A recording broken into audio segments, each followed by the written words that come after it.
Hello, everyone, and thank you for inviting me to this wonderful, wonderful venue. And also, hello to you at home following us online. Like I was presented, I'm Karina Stjernegaard. I'm representing Denmark in the Global Mental Health Peer Network. You were presented to the network by Charlene yesterday. We are people from all over the world, all with lived experiences, representing each of our countries and debating how we use these lived experiences to change mental health, to change societies, and to destigmatize lived experiences of mental health problems. Um, in my daily work, like it was said, I'm a consultant within the mental health system. I'm working on psychiatric wards and outpatient treatment centers, so that's the setting I'll be focusing on today. Um, and like it was also said, I'm also a PhD student using my lived experiences to do a study on lived experiences amongst the mental health professionals, because that's actually not what we are talking that much about. So that's also what I'm going to be presenting here today. So I'm an expert by experience, so of course I would like to tell you a bit about my experiences. I spent quite a few years within the mental health system. I probably spent too many years there. Um, I got in there because I felt lost. I felt that I couldn't control my mind. I had no sense of self anymore, and I felt disconnected and alone. And I got into the system that started categorizing what I was experiencing. They put me into all of these boxes, diagnosis, different types of therapy, different ways of teaching me how I should understand myself. So, not them learning about me, but me learning about the system and me learning how to express myself so the system could understand what I was experiencing. So, I started wondering after a few years after I left the mental health services, what if I had met someone who was like me when I was within these services?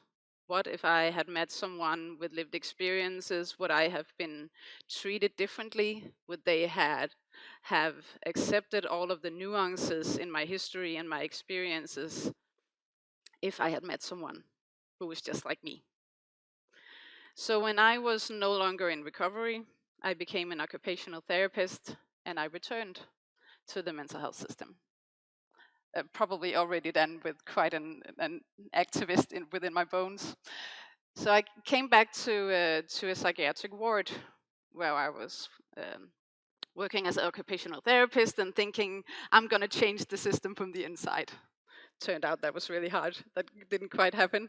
But something else happened while I was there. So I would like to share an anecdote with you from when I started as an occupational therapist in a mental health ward, because this changed a lot for me.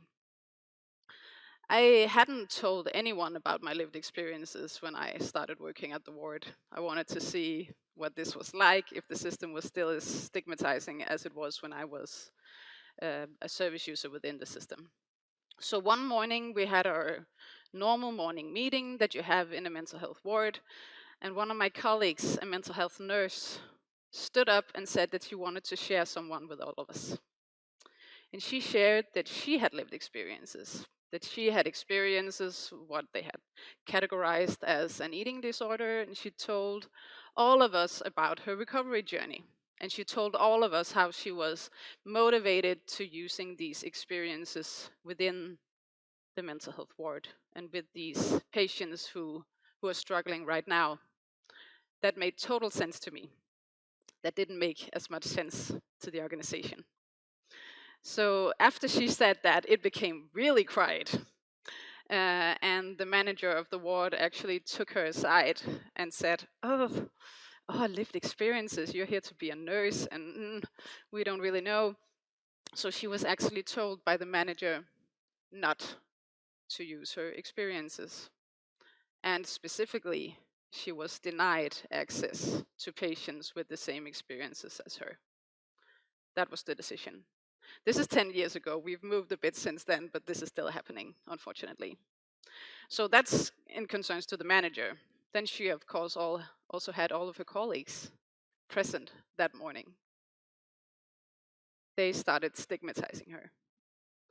They actually devaluated her as a professional. She'd been working at the ward for years. She was a wonderful psychiatric nurse. But when she told that, they started talking about, can she distinguish her lived experiences from being a mental health professional?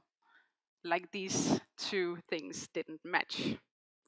So they started devaluating her, they started stigmatizing her. I even heard some of my colleagues started to talk about her weight. Quite awful. So we have this mental health nurse wanting to use her lived experiences, wanting to use all of the nuances that is in a recovery story to actually help others. But then there were this system that told her to stay within the boundaries of being a nurse. And how do we do these things at the same time? So this experience made quite an impact on me, on my journey in the mental health system. I actually left the ward and went back to university to see if I could get back into the mental health system and change it in another way. So there is actually quite a large body of studies being done on mental health professionals sharing their experiences within the workplace, sharing their experiences with the colleagues. And some of these studies show what I was experiencing. They actually have a name for it. It's the impaired professional. It's quite common to see that these lived experiences make you fragile, make you unprofessional, and some even talk about them as being a potential risk to the service user to talk to you, because we don't know if your experiences is actually something that we can use.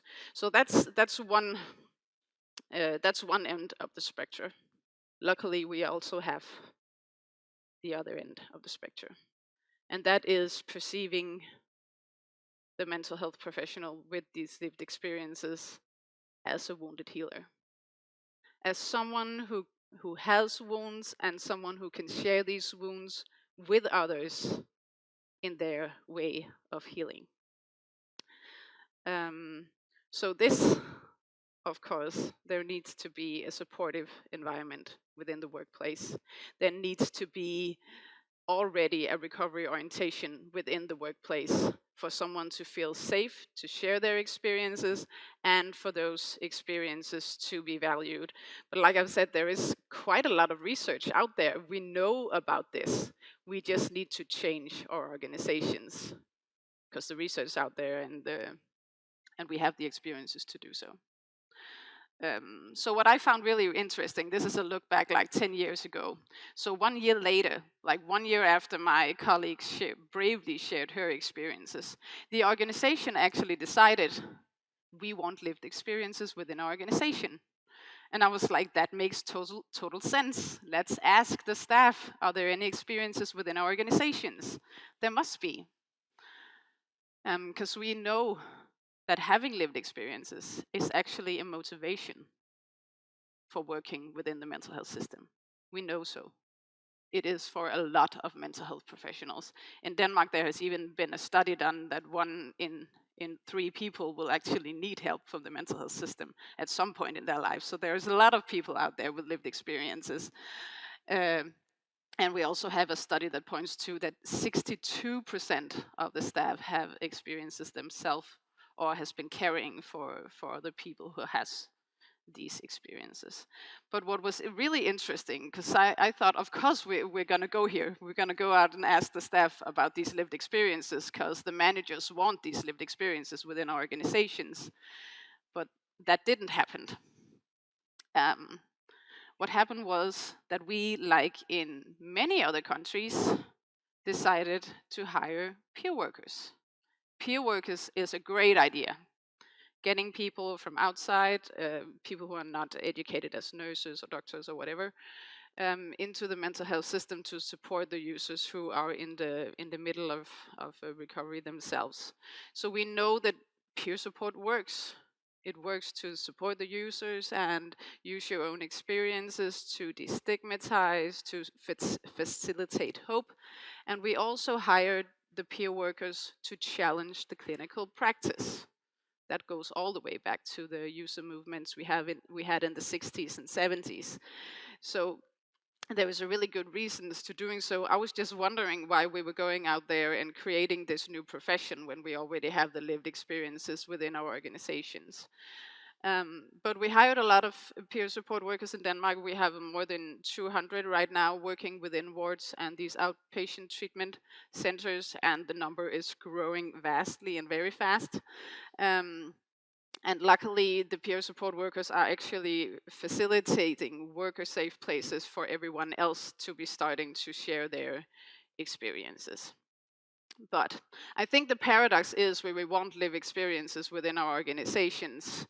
Why do we create a profession for those with lived experiences if the lived experiences are there already amongst the staff? I think this is the paradox, because what is happening not only in Denmark but in a lot of Western countries where we have peer support workers within our wards, for example, is that they get a low pay.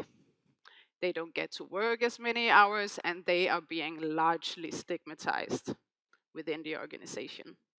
So this comes with a price. And this is it's stigma, it's structural stigma, and there is also positive stigma when they are being taken care of in another way than the rest of the staff, even though they shouldn't, because they had been in their recovery process and they're ready to go out there to change this system. And what is also happening is that we're seeing what is called a peer drift. That if you hire one peer worker to go into this ward with no one else sharing their lived experiences and they're supposed to do something else, they will slowly but steadily start doing what everyone else is doing. And then we're not getting what we want out of these lived experiences. We're just getting a new kind of clinical professional. So this hasn't been as easy as we hoped it would. So within the last few years, because there's been a lot of research done on peer support on this special profession with the lived experiences. Thankfully, there is a lot of mental health professionals starting to share their experiences, bravely going out there and saying, I'm a psychologist, I can have experiences as well, and I want to use them. So I just brought some examples, some fairly new examples of mental health professionals, not peer workers, who are sharing their experiences. Some of them use it in a very different, very meaningful way when they're with the service user. One of them says here that my patients feel understood and taken seriously when they use these lived experiences within therapy. So you can actually be a mental health professional and have these lived experiences of being a service user and use them at the same time. But there are also a lot of stories on how difficult it is to actually disclose within the workplace, that we are actually cautioning people to do so because there's still a lot of stigma out there. Within the last year in Denmark and in other northern countries, we're actually starting to have this debate publicly. So they'll probably start to, it will probably get moving. This is a mental health psychiatrist who said that he had a depression when he was working within mental health services and felt totally different when he returned.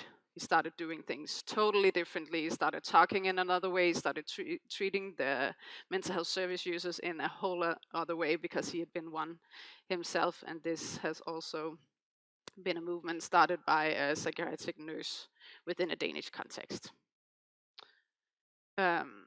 So the last thing we actually need to know something about, and what my PhD project is about, is how the service users feel when it's a nurse or a doctor sharing their experiences. We actually don't know that much about that.